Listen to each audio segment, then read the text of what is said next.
ഗസയിലെ വെടിനിർത്തലുമായി ബന്ധപ്പെട്ട് സമർപ്പിച്ച നിർദ്ദേശത്തിന് ഇസ്രായേൽ ഇതുവരെ മറുപടി തന്നില്ലെന്ന് ഖത്തർ. സമാധാന ശ്രമങ്ങൾ തുടരുമെന്നും ഖത്തർ വിദേശകാര്യ വക്താവ് അറിയിച്ചു. നേരത്തെ നിർദ്ദേശം ഹമാസ് അംഗീകരിച്ചിരുന്നു.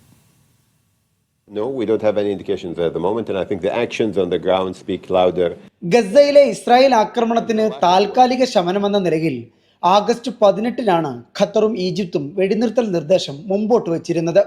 മധ്യസ്ഥ രാഷ്ട്രങ്ങൾ മുൻകൈയെടുത്ത് സമർപ്പിച്ച നിർദ്ദേശം ഹമാസ് അംഗീകരിച്ചു.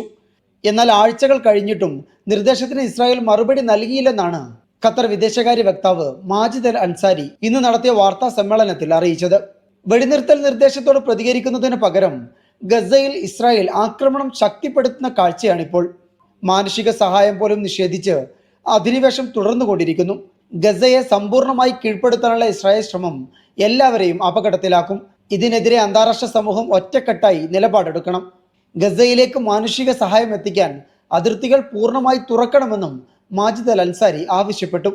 ഈ മാസം ചേരുന്ന ഐക്യരാഷ്ട്രസഭയുടെ ജനറൽ അസംബ്ലി ഫലസ്തീൻ പ്രശ്നത്തിന് പരിഹാരം കണ്ടെത്താനുള്ള യോജിച്ച അവസരമാണ്. ദ്വിരാഷ്ട്ര പരിഹാരം മാത്രമാണ് ശാശ്വത പ്രശ്ന പരിഹാരത്തിനുള്ള ഏക പോംവഴി. ലോകരാഷ്ട്രങ്ങളുമായി ചേർന്ന് അതിനുള്ള ശ്രമങ്ങൾ ശക്തിപ്പെടുത്തുമെന്നും അദ്ദേഹം വ്യക്തമാക്കി. Media 1 Doha.